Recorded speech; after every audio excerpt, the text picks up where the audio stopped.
y odio decir esto, pero el 77% de las personas que han visto los últimos videos del canal todavía no se han suscrito. Así que mientras vienen esos 5 segundos de la intro, pégale una buena suscripción al botón de abajo o a este.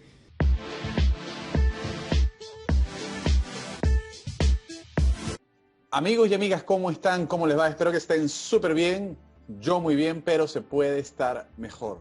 Y hoy vamos a estar mejor porque vamos a seguir el estudio del ocaso de los ídolos, acompañado del profesor Lucas Aldonati en la ciudad de la furia. ¿Cómo estás, Lucas? Hola Marco, qué alegría volver a verte, escucharte, y un saludo también para vos y toda la audiencia que nos viene siguiendo en este análisis del crepúsculo de los ídolos.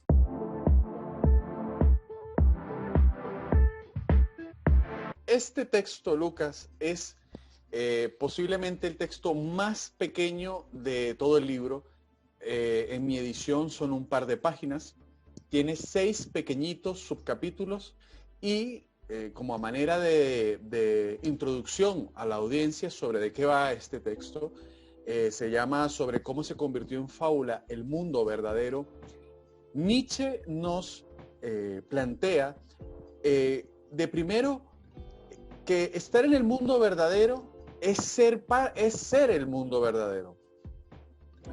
Obviamente aquí hablamos de Platón, pues. Luego viene el mundo verdadero está en porvenir. Una clara alusión al cristianismo. Luego viene el mundo de la verdad no es accesible, no lo puedo prometer, pero lo puedo pensar. Kant. Luego viene digamos, un versículo que nos muestra cómo en el devenir de la reflexión histórica de la filosofía, Nietzsche va a decirnos lo que hay es nihilismo. Para luego en el 5º subcapítulo decir hemos eliminado la verdad. Para terminar el 6º subcapítulo diciéndonos básicamente quedamos en la nada. Por eso, suscríbete a este canal.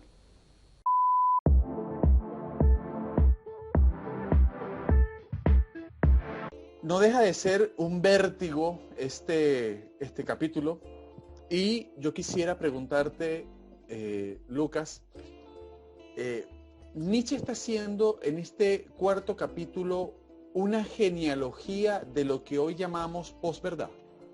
Qué interesante. Bueno, en principio me parece muy oportuno esa explicación de cada uno de estos puntos que vos fuiste dando, que trata Nietzsche en este resumen. Es un resumen de la historia de la filosofía. Una historia de la filosofía entendida por Nietzsche como la historia de un error. Un error que está desde el principio. Y pareciera ser que ese principio fundador o que da comienzo a esta historia, inevitablemente es un error que lleva a la nada y hace, o mejor dicho, deshace esas verdades, toma esas verdades, las toma entre manos y se terminan deshaciendo, haciendo migajas, ¿no? Y quedando nada, ¿no? Entonces es como, bueno, todas estas postulaciones de verdad terminan en esta corriente de posverdad que me parece ya en varias oportunidades has nombrado, has desarrollado, que la gente también puede obviamente ir a verlas en tu canal, donde cuál es el valor de la verdad, de las cosas que se dicen y obviamente de dónde aferrarnos en algún punto. Yo no sé si vos encontrás, obviamente aparece esta idea ya de nihilismo, aunque me parece que la palabra nihilismo no aparece mencionada, pero sí es como que inevitablemente en todo caso no habría ya una posverdad en ese mismo inicio de la filosofía.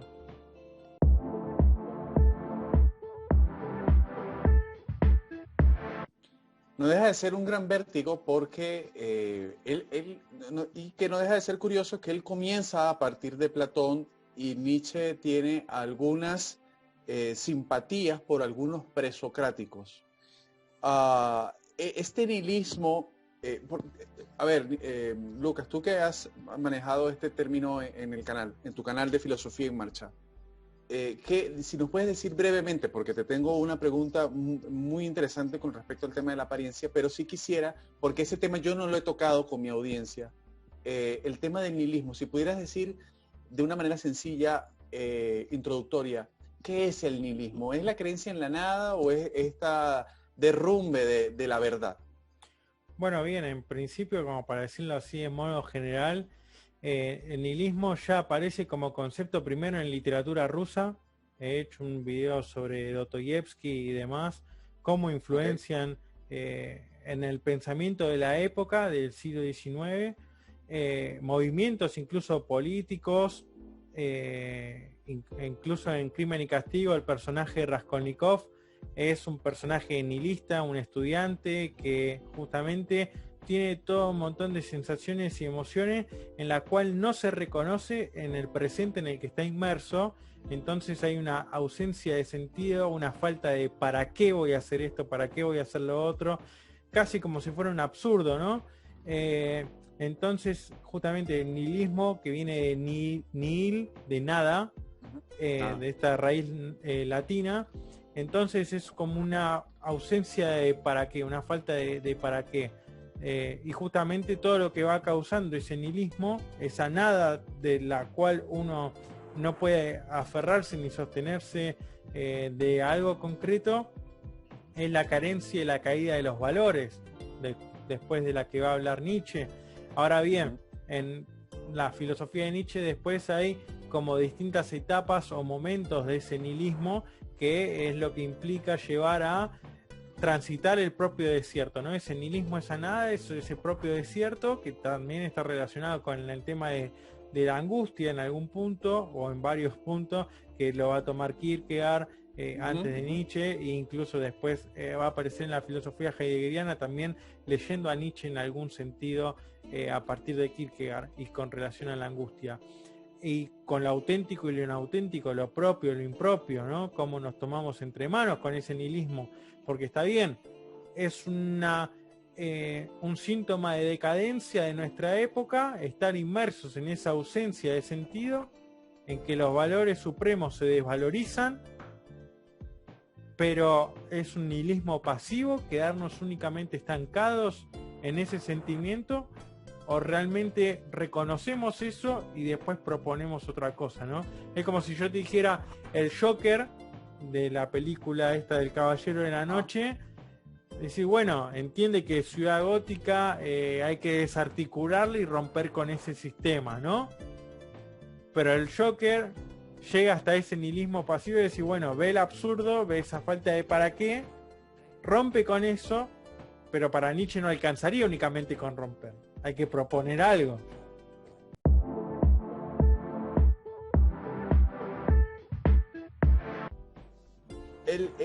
Por lo que estás diciendo, lo que estoy entendiendo es que entonces el nihilismo tiene que ver con un problema teológico, es decir, con el tema de los fines. Y en este sentido, me puedes corregir ahora, en este sentido, una pregunta antes de la pregunta sobre el texto. Nietzsche, ¿es nihilista o, como el tema del Dios ha muerto, porque siempre repito lo mismo, la gente cree que Nietzsche fue el que quiso matar a Dios y lo que él estaba era evidenciando la muerte de la verdad, la muerte de los grandes relatos, que el gran relato es Dios? Pero Nietzsche, ¿es nihilista o lo está mostrando? Está inmerso en una época nihilista, igual que lo estamos nosotros. Ahora es como sería, es el primero que reconoce el síntoma. Pensemos en esto, yo marco, o me gusta marcar esta distinción. La angustia es un sentimiento que es individual, ¿no? Nosotros nos aburrimos, sentimos angustia, sentimos ese vacío, sentimos esa nada. Accedemos a ese nihilismo de forma individualizada. Pero el nihilismo es epocal. O sea, nos abraza a todos en conjunto. Si la angustia nos afecta a cada uno de nosotros individualmente, el nihilismo es epocal, es el espíritu de la época, esa decadencia. Bueno, Nietzsche percibe esa sintomatología. La muerte de Dios es un efecto, es causado por el efecto de este síntoma. Pero bueno, o sea, para que haya Dios y para que muera ese Dios, pasaron otras cosas antes que fueron llevando. O sea, hubieron muchos otros errores antes de llegar a ese Dios. ¿Se entiende? Entonces, lo que vos decías con respecto de también de Kant, decir, bueno, pero en última instancia, la práctica, esa segunda crítica de la razón práctica, es con el imperativo categórico, es desenmascarar a Dios atrás de eso también. Pero entonces podemos decir claramente que, y quiero citarte a ti mismo, Nietzsche está evidenciándolo, está mostrándolo, pero él quiere proponer y por eso quiere reescribir. Yo siempre he visto un sentimiento en Nietzsche de querer siempre reescribir y siempre va hacia los orígenes del cristianismo o hacia la filosofía, hacia dispositivos de la filosofía helénica, de griega, para poder de ahí reescribir. Es decir, no es, a pesar de que Nietzsche está evidenciando el nihilismo, él no lo es porque además quiere proponer algo con la filosofía, una filosofía vitalista además. O sea, no hay nada más incongruente que ser vitalista y ser nihilista al mismo tiempo, porque si el nihilismo, digamos, es el desbaratamiento del telos, de los fines, porque, digamos, o sea, y la vida, tengo que poner a la vida como una diosa, que en última instancia... Que ahí aparece, bueno, ayer justamente que vos sabés que en estas semanas estoy dando un curso sobre Nietzsche y Heidegger, aparecía esto, ¿no? La idea y la discusión sobre el concepto de fundamento.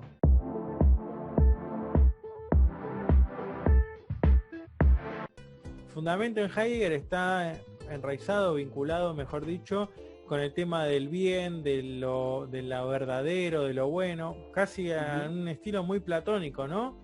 Pero también fundamento en sentido de dar inicio. Entonces dice, bueno, el Dasein, dice Bátimo, el Dasein en tanto no es una fundación ni en tanto creación de que fundo una obra de arte, ni tampoco en el sentido de fundación de la aparición de un edificio o de un hecho histórico en particular. Pero es fundación en la medida de está inmerso en el mundo del ente, arrojado ahí, y en tanto abre una comprensión del ser, en tanto establece un horizonte y dice, bueno, reconozco como posibilidad de todas mis posibilidades de la muerte, y sin embargo, aunque sé que voy a morir, decido jugármela y hacer algo fundante, ¿no? Ahí hay esto, ¿no? El grunt, el fundamento, algo que se posiciona ahí. Entonces me preguntan,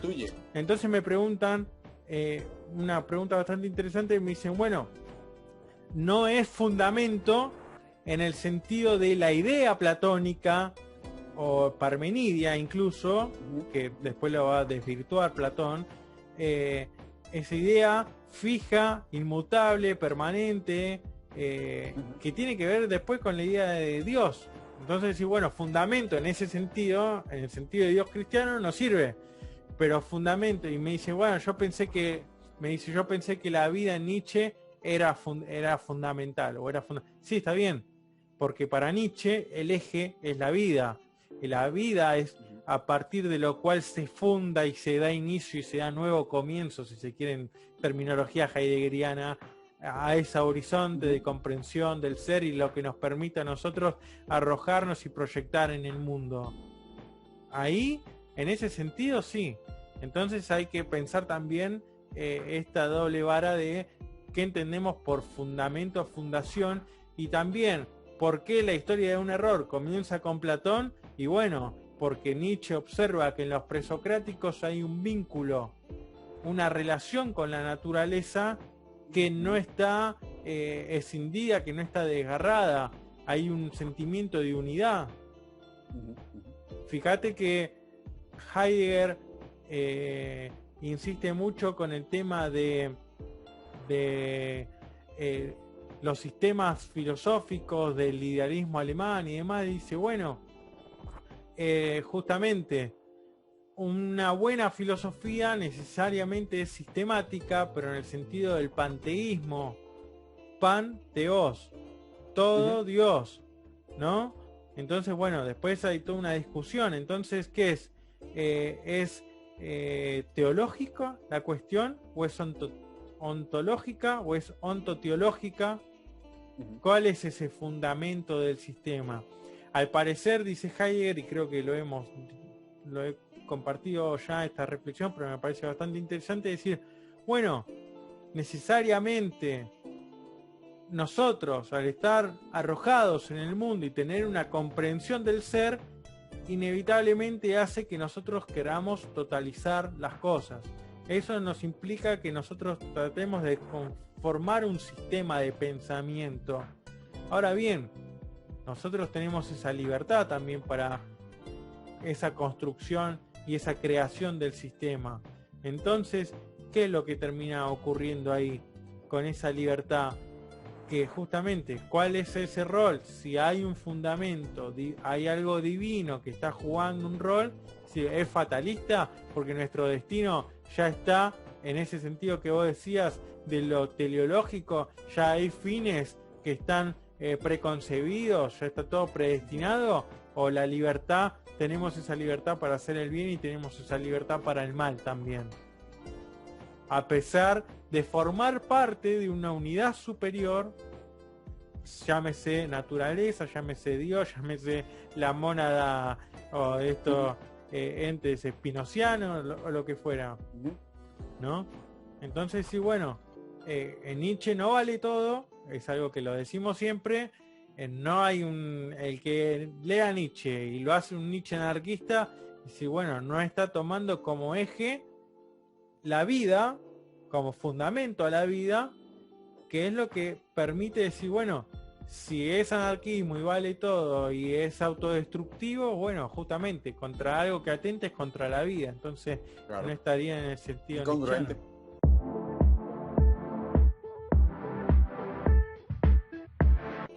Es incongruente. Si la ilustración, el Aufklärung, hizo de la razón una diosa, Nietzsche hizo de la vida la diosa en contraposición de la razón. Bien, se nos acaba el tiempo y tenía la pregunta sobre por qué si muere la verdad, también muere con ella la apariencia. Pero veremos si en el canal de Filosofía en Marcha Lucas nos lo responde o hablamos un poquito sobre eso. Sin embargo, las preguntas acerca del nihilismo han estado extraordinarias. Vamos a dejar los videos que acaba de mencionar de Lucas, con el que están en su canal, colocártelos aquí, colocártelos en la tarjeta, colocártelos aquí abajo para que también puedas ver qué es lo que Lucas está desarrollando también en Filosofía en Marcha. Y si no te has suscrito al canal, y odio decir esto, pero en este mes el 77% de la gente que está viendo el contenido no se ha suscrito. Así que por favor, si te gusta el contenido, pégale ahí una suscribida al canal, y cuando vayas a Filosofía en Marcha y veas el contenido que Lucas hace, y si te gusta, pégale una suscribida, que eso nos ayuda muchísimo. Lucas, muchísimas gracias por esta conversación a medianoche en la ciudad de la furia. Te doy la cámara para que despidas el video de hoy, Lucas. Muchísimas gracias a todos por acompañarnos hasta el final. No, gracias a vos, Marcos. Es un autor que me encanta, y aparte obviamente siempre tratar de buscar las conexiones y obviamente que no quede como un pensamiento abstracto, sino que nosotros lo podamos aplicar en nuestra vida diaria, ¿no? Porque me parece que son temas que siguen vigentes. Predijo Claro. que esto, el nihilismo iba a ser el problema de los próximos 2 siglos, así que veremos cómo lo sobrepasamos. Ok, qué increíble, Nietzsche se adelantó muchísimo, supo verse en el tiempo. Muchísimas gracias, Lucas. Nos vemos entonces en este momento. Vámonos todos para Filosofía en Marcha con Lucas Saldonati. Vámonos para allá entonces.